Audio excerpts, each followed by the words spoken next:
실종사고를 조사하시는 박상원 형사님, 전 얼마 전 누군가에게 납치가 된 적이 있습니다. 신분은 노출할 수가 없어서 이렇게 메시지 남깁니다. 아래는 제 연락처입니다. 사건에 대해서 보다 깊게 알고 싶다면 꼭 연락 주십시오. 박 경사는 자신의 자동차 앞유리에 볼품없게 꽂혀있는 메모지를 보고 생각에 잠기었다. 한참을 생각하던 박 경사는 최근 발생한 실종사고에 대해서 전혀 실마리를 찾지 못하고 헤매던 차였고, 그러니 밑자야 본전이겠다 싶어서 당장 전화를 걸었다. 고객께서 전화를 받을 수 없습니다. 잠시 후에 다시 걸어주시기 바랍니다.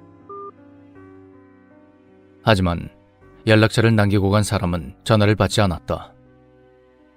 그 후 계속해서 그 번호로 전화를 걸었지만 통화를 할 수가 없었고, 뭔가 이상한 낌새를 느낀 박 형사는 전화번호의 주인을 추적해냈다.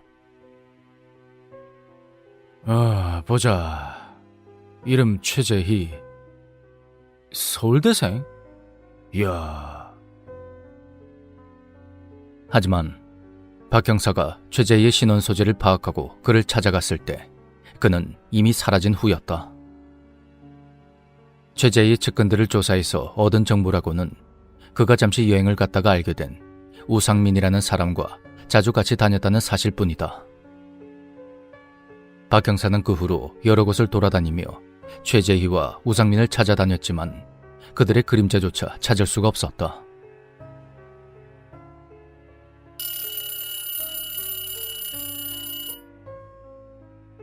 박 형사는 시끄럽게 조절되는 알람 소리에 못 이겨 몸을 겨우 일으켜 세웠다. 하루 종일 정신없이 돌아다닌 탓에 피로가 쌓였는지, 아니면 사건이 안 풀려서 그런진 몰라도 가슴과 머리가 너무나도 답답했다. 박 형사는 피곤함을 억지로 견뎌내면서 나갈 준비를 했다. 밖에 나가서 주차해둔 차를 타려는 순간 박 형사의 눈에 익숙한 무언가가 보였다. 앞유리에는 그때처럼 쪽지가 놓여 있었다.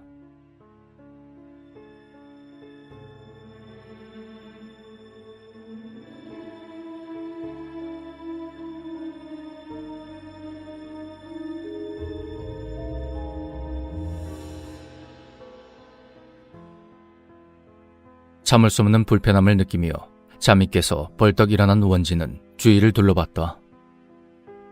확실히 주변은 원진이 알던 자신의 방이 아니었다. 원진은 자신의 두 손가락을 들어 볼을 있는 힘껏 꼬집었다. 아우 아파 씨. 뭐야? 꿈이 아니잖아. 원진은 붉어진 자신의 볼을 손바닥으로 비벼대며 주변을 천천히 둘러보았다. 다 떨어져가는 벽지와 자잘하게 균열이 가 있는 천장을 보니 친구들과 강촌에 놀러갔을 때 묵었던 낡은 숙박시설이 떠올랐다. 원진이 자신이 누워있던 허름한 침대에서 껑충 뛰어내리자 오래된 나무 바닥에서 우직근 소리가 났다. 원진은 방 안을 둘러보면서 자신이 왜 여기에 있는지 생각을 했다. 그렇게 생각을 하면서 걷다가 문득 방문 앞에 도달했을 때 문에 붙어있는 종이가 눈에 들어왔다. 역할놀이 규칙. 첫 번째, 주머니 속의 쪽지를 보면 자신의 역할이 들어있습니다. 제한 시간은 4일, 역할놀이에 필요한 인원은 총 8명. 두 번째, 자신의 역할은 다른 사람들한테는 되도록이면 비밀입니다. 단, 비밀로 하는 게 본인의 목숨을 위해서 좋을 겁니다. 세 번째, 역할을 제대로 수행할 것. 제대로 안 하면 가슴에 달린 폭탄이 펑! 멋대로 폭탄을 뜯어내려고 해도 펑! 네 번째, 본인의 역할 수행을 위해서 다른 사람을 죽여도 상관없습니다. 다섯 번째, 4일 동안 역할을 멋지게 수행하시면 살려드립니다. 여섯 번째, 아까 위에서 언급했듯이 다른 사람들과 비교했을 때 가장 역할놀이를 못하신 분은 역할놀이를 다시 하게 됩니다. 7번째. 자, 지금부터 시작. 원진은 문 앞에 붙어있는 종이를 읽고 자신의 가슴팍을 더듬었다. 손끝에 뭔가 올록볼록 튀어나온 게 느껴진 원진은 자신의 웃옷을 벗어냈고 그의 가슴팍에는 이상한 기계장치가 붙어있었다. 무심코 그걸 떼어내려고 손을 가져가던 순간 멋대로 폭탄을 뜯어내려고 해도 펑! 이게 폭탄이라는 건가? 원진은 긴가민가했지만 왠지 모를 두려움에 기계 쪽으로 다가가던 손을 황급히 거두었다. 그리고 웃옷을 다시 입고 주머니에 손을 넣었다. 문구에 적힌 대로 주머니에는 종이 쪼가리가 들어있었고 원진은 그걸 쫙 펴서 읽기 시작했다. 역할놀이. 당신의 역할은 입니다. 당신은 모두 해주세요. 가장 어려운 역할이군요. 절대 성공하지 못할 겁니다. 역할이 적힌 쪽지를 본 원진은 이런 장난을 치고 있는 녀석을 꼭 만나봐야겠다는 그런 생각이 들었다. 원진은 방에 있는 화장실에서 옷매무새를 정리한 뒤 문을 열고 나섰다. 문 밖에는 좁은 복도가 있었고 복도를 중심으로 양옆으로 8개의 방이 늘어져 있었다. 밖에 나가기 위해 복도를 따라 걸어가자 복도 중앙에 사람들이 모여있는 게 보였다. 어? 새로 깨어난 사람인가? 복도 중앙에 있는 탁자에 둘러앉아있던 사람들이 일제히 원진을 쳐다본다. 복도 중앙에는 원진과 비슷한 또래로 보이는 젊은 남자와 안경을 쓴 중년 남자, 그리고 교복을 입은 여고생 하나가 있었는데 너무나 답답했던 원진은 다짜고짜 사람들에게 물었다. 여기가 어디죠? 여기가 어딘지 우리도 잘 몰라. 다만 상황이 아주 위험하단 것만 알아도. 위험한 상황이요? 그래. 난 여기서 제일 처음 깨어난 사람이야. 아까부터 쭉 돌아다녔지만 도망칠 곳이라고는 없어. 저 두꺼운 철문이 열리지 않는 한은 우린 나갈 수가 없어. 복도 중앙에 놓인 의자에 앉아있던 젊은 남자가 복도 끝에 철문을 가리키며 말했다. 그는 원진과 나이가 비슷해 보였지만 원진에게 서슴없이 반말을 해댔다. 원진은 다시금 물었다. 혹시 몰래카메라 같은 이벤트 아닌가요? 저기 끝에 있는 방에 가서 문을 한번 열어봐. 젊은 남자가 저 멀리 떨어져 있는 방문을 손가락으로 가리키자 원진은 약간 뜸을 들이다가 남자가 말한 방문으로 성큼성큼 걸어갔다. 문 앞에 다다를 때쯤 뭔가 이상한 냄새가 났지만 원진은 아랑곳하지 않고 문을 힘껏 열었다. 그리고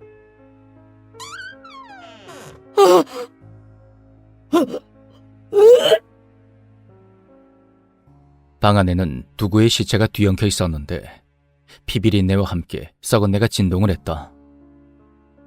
난생 처음 보는 처참한 광경과 끔찍한 악취에 원진은 참지 못하고 그 자리에 주저앉아 구토를 해댔고 그가 걱정이 됐는지 중년 남자와 여고생이 다가와 원진을 부축했다. 너도 문 앞에 문구를 봤을 거라 생각해. 이건 몰카 이벤트 같은 장난이 아니야. 우리는 엄청난 위험에 처해 있는 거라고. 역할을 제대로 수행하지 못한다면 저 시체들처럼 폭탄이 터져 죽어버릴 거야. 젊은 남자는 아직도 헛구역질을 하는 원진에게 소화됐고 잠시 후 중년 남자가 어느 정도 진정이 된 원진에게 이렇게 물었다. 그나저나 자네는 이름이 뭔가? 사실 젊은이 오기 전에 우리들끼리는 벌써 통성명을 했거든. 서로 이름을 알아두는 건 나쁘지 않다고 생각하는데. 예? 이름요? 아, 초면에 먼저 묻는 건 실례인가? 그럼 나부터 소개하지. 내 이름은 최승대라고 하네. 저는 윤지은이에요. 승대가 말을 마치자 옆에 있던 여고생이 끼어들며 말했다. 아, 저는 이원진이라고 합니다. 제 역할은 잠깐. 자기 역할도 말하려고? 젊은 남자가 원진의 말을 끊으며 묻자 순간 원진은 자신의 역할을 되도록 비밀로 하라는 그 문구가 떠올랐다. 아니요. 말하지 않는 편이 좋겠네요. 난 문성훈이라고 해. 네 역할이 어떤 건지 모르겠지만 거기에 네 목숨이 걸려있다는 거 명심하라고. 네, 원진은 성훈의 기세에 눌려 다 죽어가는 목소리로 그렇게 대답했다.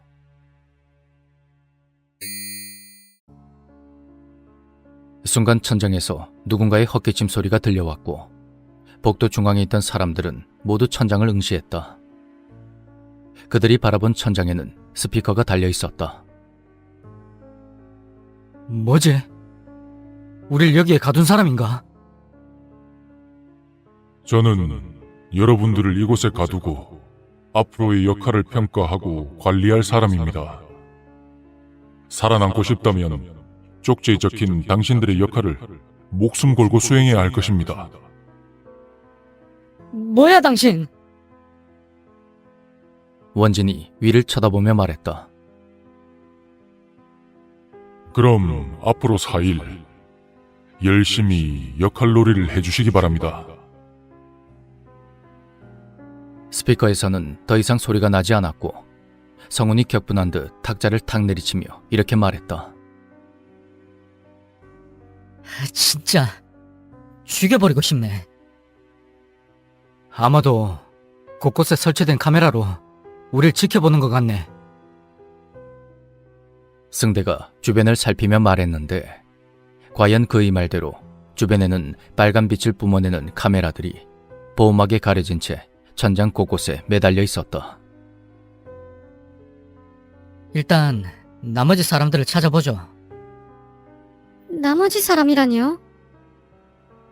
8명이라고 적혀 있었잖아. 여기에 4명 있고 죽은 사람이 2명이니까 남은 2사람이 있을 거 아니야. 그런 성훈의 말에 사람들은 중앙복도에서 나와 방들이 있는 곳으로 움직였다. 이런 거 물어봐도 될지 모르겠는데 저 2사람은 어떻게 죽은 거예요? 그런 원진의 말은 단순한 호기심을 넘어서 무언가를 캐내려는 질문이었는데 원진의 물음에 다른 3사람은 잠시 아무 말이 없었다. 몰라. 내가 처음에 일어났을 때부터 이미 죽어 있었어. 원진이 본인을 의심한다고 느낀 성우는 퉁명스럽게 대답했다.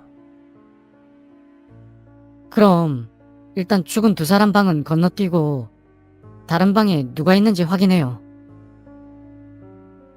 원진은 나름 용기 있는 모습을 보이기 위해서 스스로 나서서 앞에 있는 방문 손잡이를 돌렸다. 어? 잠겨 있는데요? 안에서 잠겼나? 그런데 그때 누구시죠? 문이 열리면서 웬 중년 남성이 얼굴을 내밀었는데 원진의 얼굴을 보고 놀랐는지 쿵 하고 뒤로 벌러덩 넘어져 버렸다. 아저씨, 괜찮으세요? 원진은 아저씨를 부축했다. 나를 죽이려는 거 아니지? 원진의 부축을 받으며 일어난 중년 남성은 두려움 가득한 눈빛으로 원진을 쳐다보며 말했고 원진은 그를 진정시키기 위해 밝은 표정을 지으며 말했다. 아니에요. 그럴 리가 있겠어요.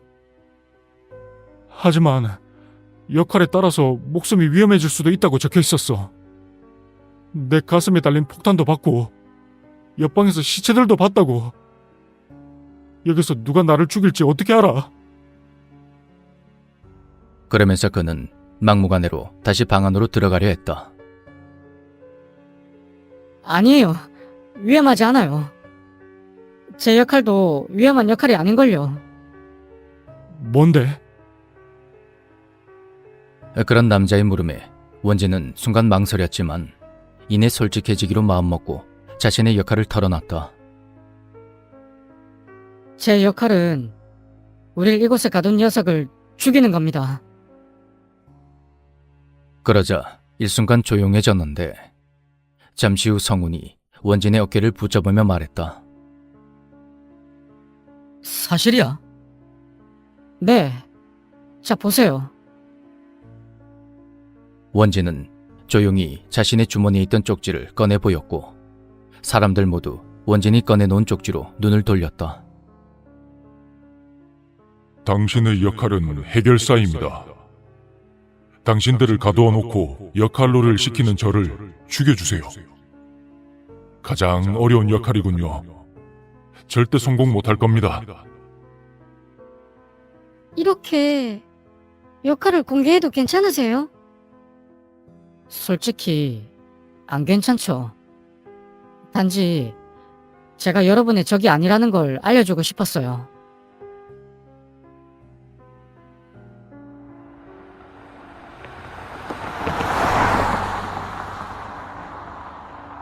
박 형사가 자동차 앞유리에 붙어있던 쪽지에 적힌 장소를 향해 속도를 높였다. 사람들을 구하기 위해서 1분 1초가 급한 상황이었는데 다른 동료들과 함께 움직이고 싶었지만 그럴 수 없었기에 박 형사는 더욱 불안한 마음으로 차를 몰았다. 점점 그곳에 가까워질수록 심장이 요동을 쳤다. 방 안에서 불안해하던 남자가 사람들의 소개와 원진의 행동에 감동했는지 선뜻 자신의 소개를 냈다. 제 이름은 임범진이라고 합니다. 아까 저 청년의 말대로 우리 모두 힘을 합쳐서 이곳을 빠져나갑시다. 그리고 우리를 이 꼴로 만든 녀석을 꼭 잡자고요. 예, 저도 제발 그랬으면 좋겠네요. 범진의 말이 못마땅했는지 성훈이 비아냥거렸고 그렇게 범진을 설득한 사람들은 마지막으로 남은 한 사람의 방문을 두드렸다. 누구야? 저 죄송하지만 같은 처지에 있는 사람들인데요. 관심 끄고 꺼져. 뭐야 당신? 미친놈들아. 이게 뭐하는 짓이야? 씨, 꺼져. 야, 방금 욕했어? 방 안에서 욕설이 나오자 화가 난 성훈이 발로 문을 세게 걷어차 버렸다. 그만하세요. 원진과 승대가 성훈을 온몸으로 막아섰다. 왜 막는 거야? 이거 놔! 성훈은 두 사람을 강하게 부리치며 소리를 질렀고 그 바람에 원진이 바닥에 엉덩방아를 찧으며 쓰러졌다. 위험을 줄이기 위해서는 이 방 안에서 욕을 쏴대는 녀석을 알아볼 필요가 있어. 먼저 죽은 두 사람이 이놈한테 당했을지도 모르잖아. 듣고 보니 그렇네. 만약을 대비해서 알아두는 게 좋겠어. 범진이 그런 성훈의 말에 동조했고 두 사람은 다시 방문을 두드리기 시작했다. 이봐요. 우리 대화 좀 합시다. 우리도 당신처럼 끌려왔는데 서로 힘을 합치자고요. 웃기지 말고 꺼져. 하지만 돌아오는 반응은 여전히 냉담했는데 가만히 뒤에 서 있던 승대가 입을 열었다. 혹시 말이야, 방 안에 있는 사람이 우리를 가둬놓은 사람이지 않을까? 그럴 수도 있잖아. 그 말에 범진이 갑자기 방문 손잡이를 발로 차기 시작했고 안에 있는 사람은 그만두라며 계속 소리쳤다. 꺼져. 그냥 좀 놔두라고. 저기 문 좀 열어봐요. 결국 문 손잡이는 박살이 났고 성훈과 범진이 문을 억지로 뜯어내기 시작했다.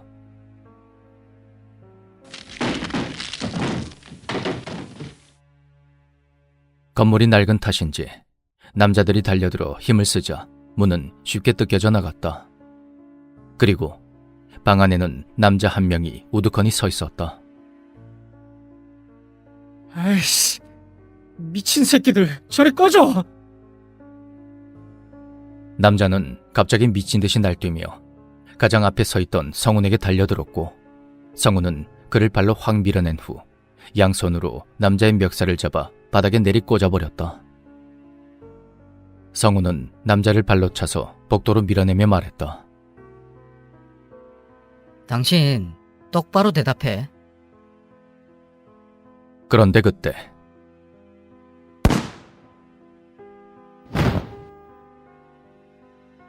요란한 폭발음과 함께 바닥에 쓰러져서 꿈틀대던 남자의 몸뚱이가 터져버렸다. 폭발음과 동시에 그의 피와 살점들은 사방으로 튀어나갔고 지은은 비명조차 지르지 못하고 주저앉아 버렸다. 그와 가장 가까이 있던 성우는 온통 피와 살점을 뒤집어 쓴 채 제자리에 가만히 서 있기만 했다. 모두가 놀라서 잠시 말이 없던 그때 타인들에 의해서 역할을 제대로 수행하지 못했군요. 거기 시체와 가장 가까이 있는 분, 시체 바지 주머니에서 쪽지를 꺼내서 확인해 주시죠. 성우는 심리적인 압박감에 못 이겨 목소리의 지시대로 시체의 바지 주머니를 더듬어 쪽지를 찾아냈다. 쪽지에는 빗방울이 서서히 동그랗게 번지고 있었고 성우는 떨리는 손으로 그것을 펼쳤다. 당신의 역할은 히키코모리입니다. 다른 사람들과 마주치지 말고 방에만 있으세요. 참고로 히키코모리는 평소의 허현우 씨, 바로 당신의 모습입니다. 방금 전 당신들이 죽인 사람의 역할은 히키코모리 역입니다. 다른 이들과 마주치지 않고 4일 동안 방에만 틀어박혀 있는 게 그 사람의 역할이었는데 참 안타깝군요. 본의 아니게 역할 수행을 못해서 죽다니 이게 다 당신들 때문입니다. 그 말에 넉나간 얼굴로 쪽지를 바라보던 성우는 부들부들 떨리는 몸을 주체하지 못하고 자신의 방으로 들어갔다. 원진은 또다시 피비린내 나는 시체를 목격하고 주저앉아 토악질을 해댔고 멍하니 앉아있던 지은은 이내 비명을 지르며 기절하고 말았다. 범진은 그런 지은을 그녀의 방으로 옮겼고 승대는 멍한 표정으로 자신의 안경에 묻은 피를 닦아내더니 조용히 자신의 방으로 들어갔다. 모두 자신이 저지른 일에 죄의식을 느꼈는지 서로 아무 말 없이 각자의 방으로 돌아간 것이다. 그렇게 첫째 날이 지나갔다. 네가 죽였어.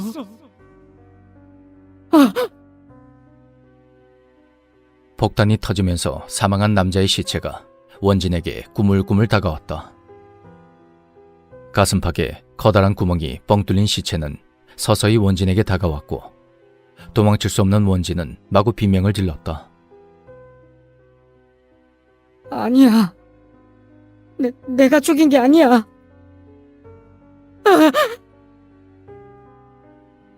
원진이 고통스레 비명을 지르며 깨어났다. 그는 온몸에 식은땀을 흘리며 숨을 헐떡거렸다. 원진은 몸을 겨우 일으켜 방 안에 있는 화장실로 힘겹게 걸어갔고 수도꼭지를 돌리자 물이 콸콸 쏟아져 나왔다. 원진은 자신이 저지른 죄가 이 땀과 피와 함께 씻겨나가길 간절히 빌며 얼굴에 빨갛게 물든 얼룩을 모두 씻어냈다. 대충 정신을 차린 뒤 밖으로 나섰는데 원진은 이 순간 혼자 있는 게 너무나도 무서웠다. 복도 통로에는 붉은색의 굵은 선이 그어져 있었는데 그것은 피였다. 빗자국을 따라서 복도 중앙으로 가보니 성훈이 그곳에서 칼을 들고 어제 죽은 남자의 시체를 토막내고 있었다. 그 끔찍한 광경을 보고 놀란 원진은 소리를 질렀다. 아니, 무슨 짓이에요? 잠깐. 오해야, 내 말 좀 들어봐. 갑작스런 원진의 등장에 성우는 당황했고 원진은 뒷걸음질치며 물러났다. 원진의 비명소리를 들은 승대와 범진이 달려나왔고 승대는 온몸에 피를 묻힌 채 칼을 쥐고 있는 성운을 보며 말했다. 뭐야? 당신 뭐 하는 거야? 아니, 오해라고. 자자, 칼을 내려놓을게. 안심하라고. 성운은 일단 사람들을 안심시키기 위해서 칼을 땅에 내려놨고 피가 묻은 손을 바지에 슥슥 닦아내더니 주머니를 뒤적거렸다. 그 모습을 본 사람들은 꽤나 긴장한 듯 했다. 자, 내 역할이 적혀있는 쪽지예요. 주머니에서 쪽지를 꺼낸 성우는 그것을 원진 있는 쪽에 바닥에 던졌고 원진은 눈치를 보며 그걸 집어들었다. 당신의 역할은 시체 처리반입니다. 시체가 생기면 칼로 썰어서 중앙복도의 구석에 있는 수거함에 넣으세요. 칼은 침대 밑에 있습니다. 원진은 쪽지를 살핀 뒤 승대와 범진에게 건넸고 역시 쪽지의 내용을 확인한 두 사람은 성운에 대한 경계를 풀며 말했다. 아우, 끔찍한 역할이네. 성훈 씨는 비위가 좋네요. 원진이 피범벅이 된 성운을 보며 말했다. 얼떨결에 역할이 공개됐지만 나는 위험한 역할이 아니니까 걱정하지들 마요. 누구는 좋아서 이런 줄 아나. 이렇게 안 하면 죽으니까 그렇죠. 그러면서 성운은 바닥에 있던 칼을 집어들었고 정말 아무렇지 않게 작업을 하기 시작했다. 그 모습을 본 원진은 또다시 속이 뒤집히는지 이내 입을 손으로 틀어막고 방으로 뛰어들어갔고 그 모습을 본 성운이 다른 사람들에게 말했다. 구경할 거 없으니까 신경 끄고 저리 가요. 아, 알겠어요. 성운의 살기 어린 말을 들은 범진과 승대는 즉시 자리를 피했다. 원진이 속을 개워내고 나왔을 때 문 앞에 지은이 겁을 먹은 표정으로 서 있었다. 아까 무슨 일이었죠? 비명 소리가 들리던데. 원진은 지은에게 방금까지 있었던 일을 설명해 주었다. 나갈 수 있는 문이라고는 저 두꺼운 문밖에 없잖아. 범진이 원진과 지은에게 다가오며 그렇게 말했다. 그러고는 다리에 힘이 풀렸는지 바닥에 쓰러지듯이 앉았고 곧 승대도 뒤따라왔다. 창문도 없고 온통 단단한 벽뿐이야. 저 문이 열리지 않는 한 우린 도망갈 수 없어. 승대는 한숨을 푹 내쉬었다. 문 위에 달려있던 시계 봤죠?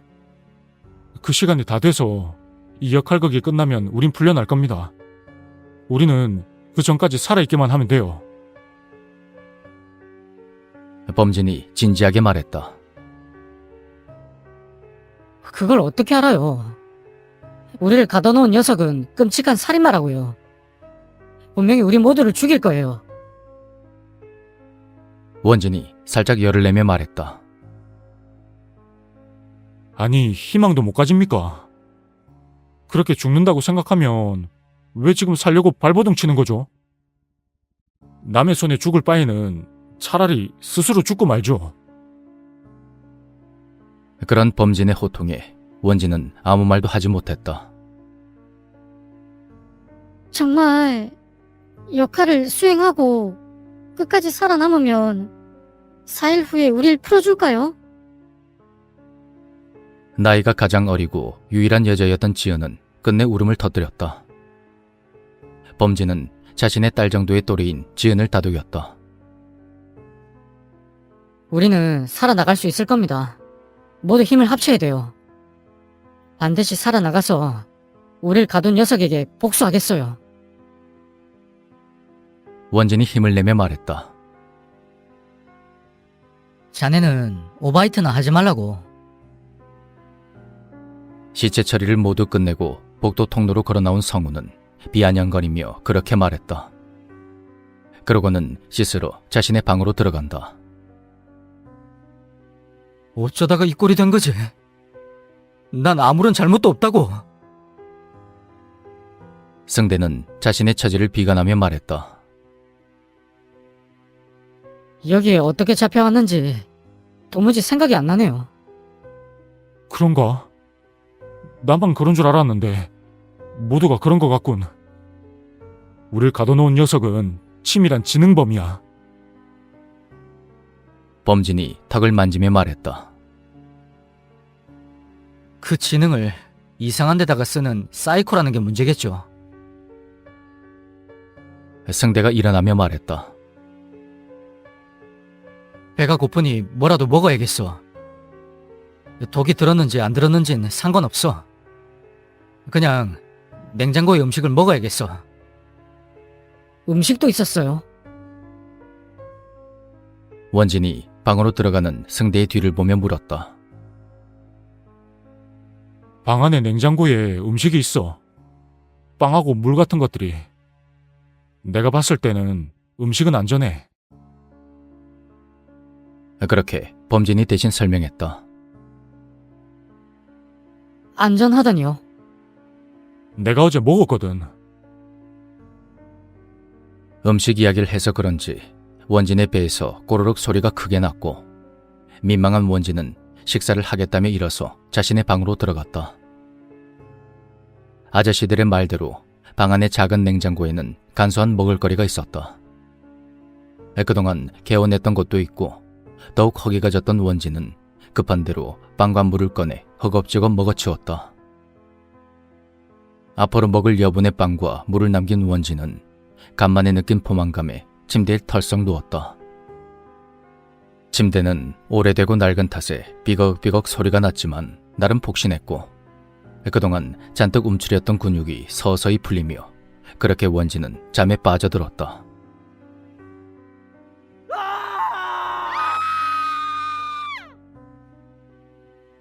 귀를 찢는 듯한 비명소리에 원진은 눈을 떴다. 남자와 여자의 비명소리. 여자의 비명소리는 분명히 지은의 목소리였다. 원진은 서둘러 밖으로 나갔고 범진과 승대 역시 밖에 나와 있었다. 그들은 비명소리가 흘러나온 지은의 방문 앞에 서 있었는데 승대와 범진은 겁을 먹었는지 원진의 뒤로 물러섰다. 하는 수 없이 원진이 문 앞으로 바짝 다가가 귀를 가져다 대자 문에서는 지은이 흐느끼는 소리가 들려왔다. 원진은 문을 조심스럽게 열고 이렇게 말했다. 무슨 일이죠? 순간 열린 문틈으로 지은이 달려와 원진에게 와락 안겼고 원진은 놀라서 뒤로 주춤했다. 원진은 지은이 달려와서 안긴 것보다 지은의 옷가지와 손에 묻은 피 때문에 놀랐던 것이다. 원진은 놀란 가슴을 진정시키며 이렇게 말했다. 아저씨, 방 안 좀 둘러봐 주세요. 원진의 말을 들은 승대가 문을 열고 들어가 안쪽을 살폈다. 이게 뭐야? 성훈 씨가 죽었어. 원진이 생각한 대로였다. 지은의 몸에 상처 하나 나지 않은 걸로 봤을 때 그 피는 다른 사람의 피일 게 분명했다. 원진은 자신의 몸에 들러붙은 지은을 간신히 떨어뜨리며 물었다. 아니, 무슨 일이에요? 자세히 설명 좀 해봐요. 지은은 원진의 다그침에 어느 정도 울음을 그쳤다. 저를... 괜찮아요. 말해봐요. 저 남자가 저를 강간하려고 했어요. 어쩔 수 없었어요. 그렇게 지은이 소리쳤다. 원진과 승대 그리고 범진은 지은이의 말에 어리둥절해 있었다. 승대는 지은이의 말이 믿기지 않는 듯 다시 되물었다. 강간이라니 그게 말이 됩니까? 지금 같은 상황에서 그런 승대의 추궁에 지은은 다시금 원진의 품에 안겨 흐느끼기 시작했다. 진짜예요. 진짜 내 옷을 벗기려고 했어요. 이제 됐으니까 그만하세요. 일단 나중에 지은 씨가 진정되면 이야기하자고요. 원진은 지은을 자신의 방에 데려다 놓고 자신은 밖으로 나왔다. 물론 혹시나 있을 상황에 대비해서 문을 안에서 잠근 채로 문을 닫았다. 그 여학생은 아직도 울어요? 범진이 팔짱을 낀 채 복도벽에 기대어 서서 원진에게 물었다. 그는 뭔가 불만이 있는 것 같았다. 조금 진정됐을 거예요. 그냥 놔두세요. 이봐요, 원진 씨. 왜 이렇게 감싸는 겁니까?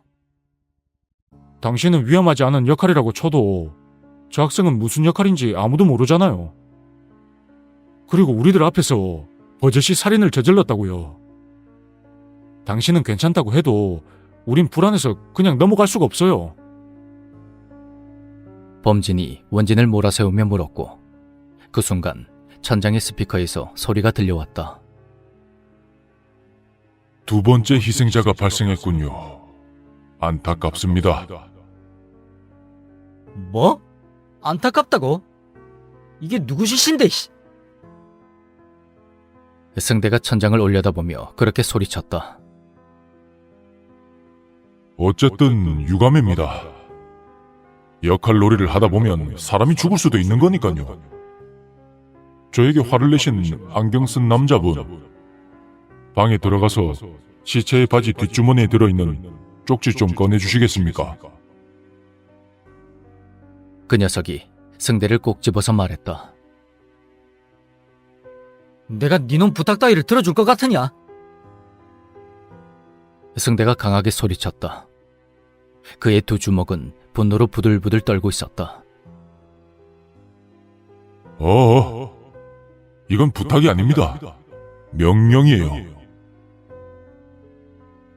명령이라는 단어는 승대를 은근히 협박하는 것 같았고 승대는 천장에 매달린 스피커를 뚜려져라 노려보다가 이내 지시대로 방에 들어갔다. 방 안에는 성훈의 시체가 방바닥에 납작 엎드려 있었는데 흉부 쪽이 심하게 난도질돼 있었다. 승대는 시체로 다가가 눈을 질끈 감은 채 바지 주머니에서 쪽지를 꺼냈고 문을 쾅 닫으며 황급히 방을 빠져나왔다. 볼 필요가 없을 텐데요. 우리는 성훈 씨의 역할을 알잖아요. 그의 역할은 시체 처리라고요. 범진이 승대의 손에 들린 쪽지를 가로채 그것을 펴보았고 그의 말대로 쪽지엔 시체 처리라고 적혀 있었다. 그래도 절차는 지켜야 합니다. 절차? 니 녀석한테는 사람 목숨보다 절차가 더 중요하지. 승대가 참지 못하고 녀석을 비꼬았다. 잊지 마세요. 제가 버튼 하나만 누르면 끝입니다. 끝. 스피커에서 나오는 음흉한 목소리 협박에 승대는 움찔했다. 아우, 씨. 하지만 걱정 마세요. 저를 위해서라도 버튼은 자신의 역할을 못했거나 역할을 제대로 수행하지 못했을 경우에만 그때만 누릅니다. 전 나쁜 사람이 아니니까요. 원진은 참으로 양심도 없는 소리라고 생각했다. 어느덧 어수선했던 둘째 날이 지나가고 셋째 날 아침이 밝아왔다. 세 사람은 불안한 마음과 서로에 대한 불신으로 편히 잠들지 못했고 복도 통로에서 나를 샜다. 아, 뜬 눈으로 날 새버렸네. 얼마 안 남았는데 말이야. 승대가 자신의 손목시계를 보며 그렇게 중얼거렸다. 원진 씨는 방 안에 있는 여자가 무슨 역할인지 걱정되지 않아요? 범진의 느닷없는 질문에 원진은 잠깐 졸았다가 밖에서 일어났다. 예? 뭐라고요? 저 방 안에 있는 여자가 무슨 역할인지 걱정 안 되냐고요. 아, 어차피 여자 하나입니다. 저희 셋이 같이 있으면 무슨 일 있겠습니까? 그리고 어젯밤에 지은 씨가 몹쓸 짓을 당할 뻔했다고 했잖아요. 그건 정당방위라고 볼 수 있지 않나요? 원진이 조목조목 따져가며 범진에게 말하자 범진의 얼굴이 점점 굳어졌고 이를 듣고 있던 승대가 말했다. 강간이라고요? 성훈 씨가 그런 일을 할 사람으로 보였습니까? 물론 행동 거지가 좀 난폭하고 거친 면이 없지 않아 있었지만 우리에게 자신의 역할을 공개한 걸 보면 나름 인간적인 사람이었다고요. 게다가 결정적으로 당신은 어제 방에 틀어박혀 있어서 모르겠지만 내가 보기에 어제 성훈 씨와 지은 씨 꽤나 친했다니까요. 그런 승대의 말에 원진은 아무 말도 할 수가 없었다. 승대와 범진의 말을 귀담아 들은 원진은 일어나서 자신의 방문을 두드리며 지은을 불렀다. 지은 씨, 문 좀 열어봐요. 지은 씨. 하지만 안쪽에서는 아무런 말도 없다. 자리에 앉아 원진을 한심하다는 듯이 바라보던 범진이 몸을 일으켜 세워 두 팔로 쭉 기지개를 켜며 말했다. 역할은 어찌 될지 모르지만 오늘로 셋째 날이네요. 내일이면 이것도 끝입니다. 만약에 우릴 가둬둔 녀석이 살려주지 않는다면요. 승대가 안경을 고쳤으며 말했다. 어휴, 그런 건 상상하고 싶지도 않네요. 범진이 씁쓸한 표정을 지으며 말했다.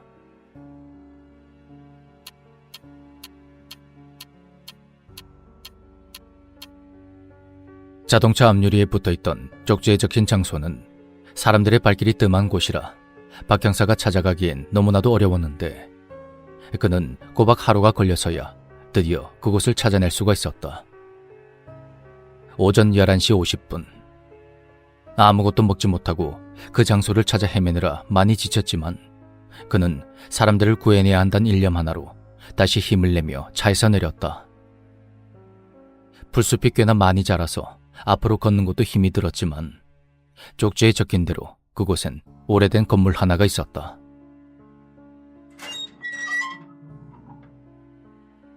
박 형사가 문을 열고 들어가서 쪽지에 적힌 대로 지하로 내려가기 시작했다. 몇 계단을 내려가자 두꺼운 철문 하나가 보였고 역시 쪽지에 적힌 대로 문 옆에 있는 스위치를 올리자 덜커덩하는 소리와 함께 육중한 철문이 서서히 열리기 시작했다.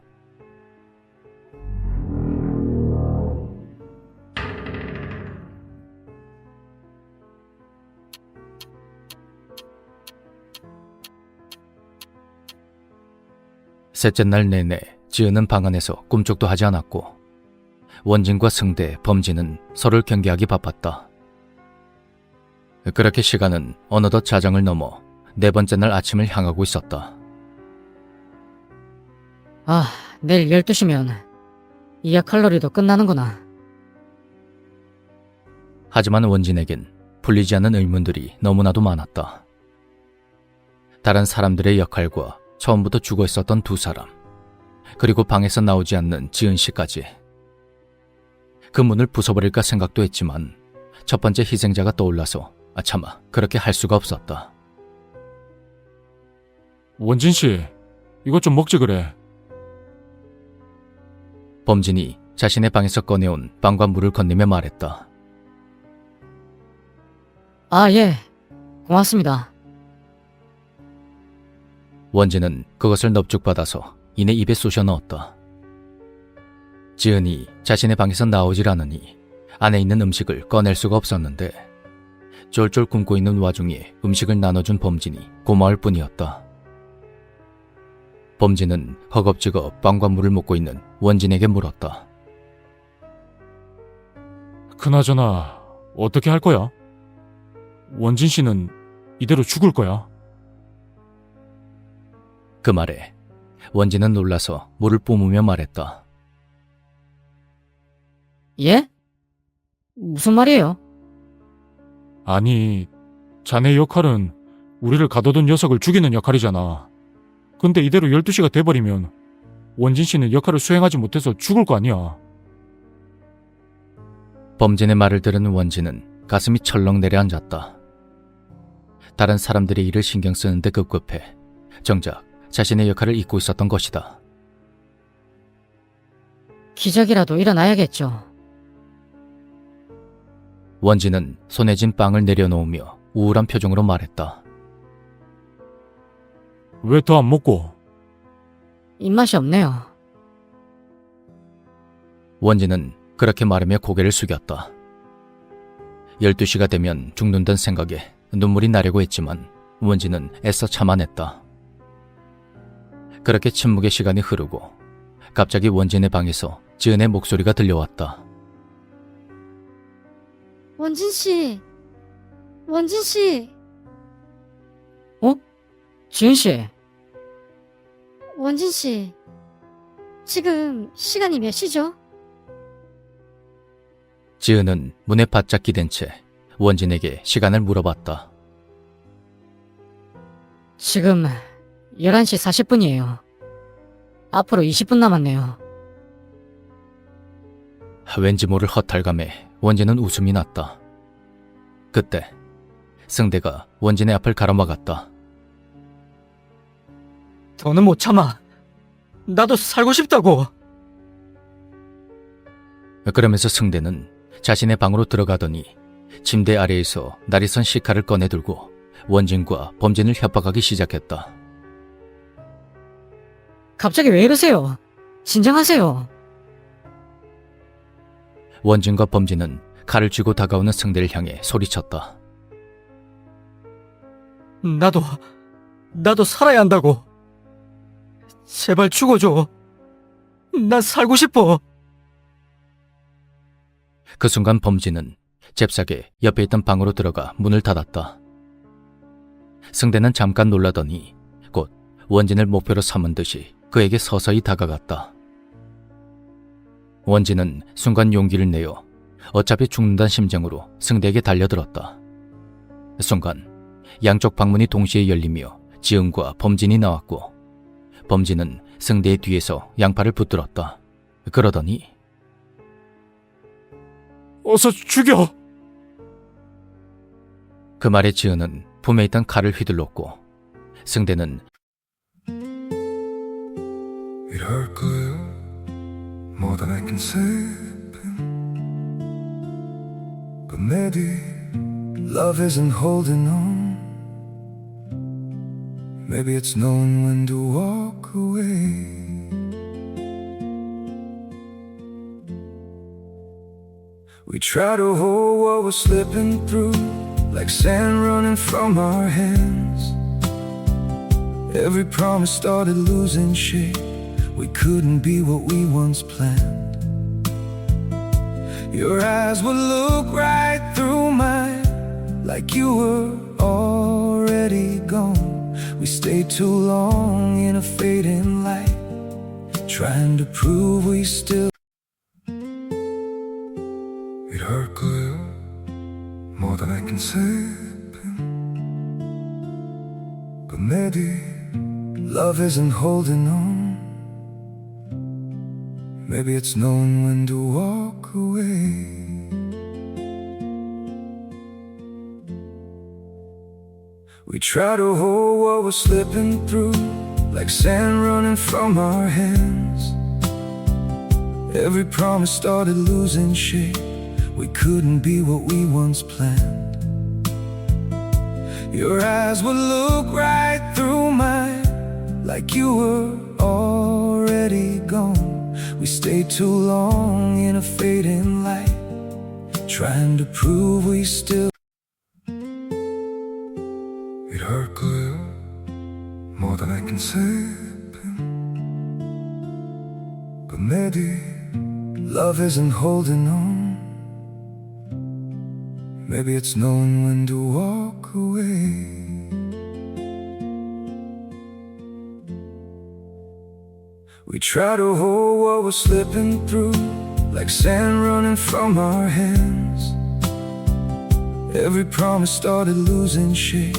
We couldn't be what we once planned. Your eyes would look right through mine, like you were already gone. We stayed too long in a fading light, trying to prove we still. It hurt good, more than I can say.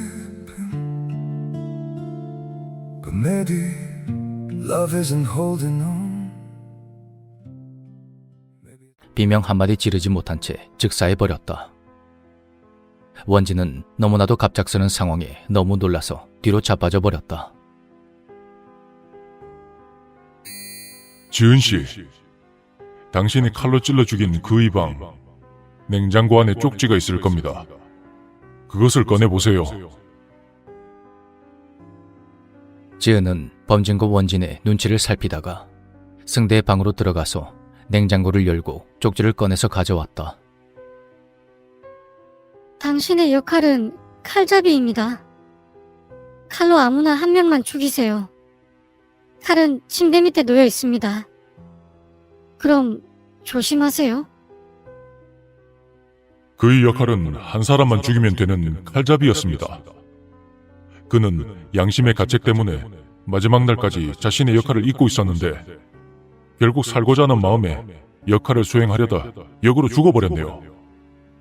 역시나 당신들이 죽였습니다. 이럴 수가. 그럼 여태까지 참고 있었단 거야? 범진은 쓰러져 있는 원진에게 손을 내밀었고 원진이 그의 손을 잡고 일어난 순간 지은이 승대의 목에서 칼을 뽑아냈다.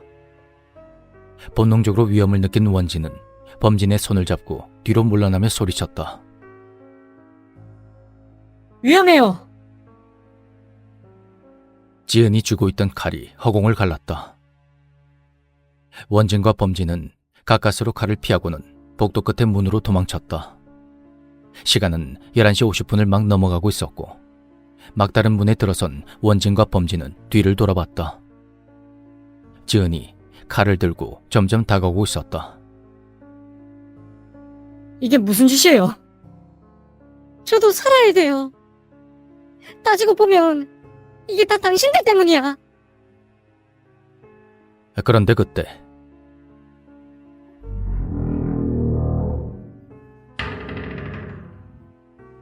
원진과 범진이 등지고 있던 두꺼운 철문이 스르르 열리기 시작했다. 설마 기적인가? 원진이 그렇게 중얼거렸다. 문이 열리고 그곳엔 총을 든 박 형사가 서 있었다. 그리고 박 형사는 한 채의 망설임도 없이 자신의 앞에 칼을 쥐고 서 있는 지은을 향해 방아쇠를 당겼다. 복도 전체에 울려 퍼지는 총성과 함께 지은은 맥없이 쓰러져 버렸다. 생존자들 맞습니까? 어서 여길 나갑시다. 난 형사예요. 박 형사는 그들을 데리고 밖으로 나갔다. 지하에서 계단을 오르던 그때 갑자기 원진이 발걸음을 멈춘다. 왜 그래요? 저기 형사님, 이 건물 안에 아직 우릴 가둬놓은 그 녀석이 있습니다. 그게 사실입니까? 네, 분명히 아직 건물 안에 있어요. 저는 제 역할을 수행해야겠어요. 먼저 가시려면 가세요. 원진 씨, 나도 도울게요. 그럼 같이 가죠. 세 사람은 계단을 계속 올라갔고 그 끝에는 출입금지란 팻말이 붙은 실험실 문이 보였다. 박 경사는 총을 양손에 꼭 쥔 상태로 문을 발로 세게 찼고 그러자 문이 확 열리면서 수십 대의 모니터와 이상한 기계장치들 사이에 수염이 덥수룩한 사내 하나가 앉아있는 게 보였다. 사내는 그들을 보고 재빨리 어떤 버튼을 누르려고 했고 원진은 그것이 폭탄을 터뜨리는 장치라고 확신했다. 형사님, 지금이에요.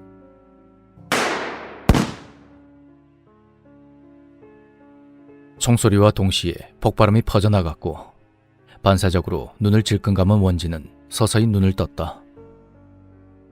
의자에는 머리에 총을 맞고 쓰러진 수염난 사내가 보였고 그 옆에는 놀랍게도 박 형사가 가슴이 폭발한 채 숨이 끊어져 있었다. 원진은 알 수 없는 상황에 그대로 주저앉았고 시간은 12시가 거의 다 되어가고 있었다. 패닉 상태에 빠져있는 원진에게 범진이 땅에 떨어진 총을 주워 총구를 들이밀며 말했다. 이번 역할놀이는 참 인재가 없네요. 뭐라고요?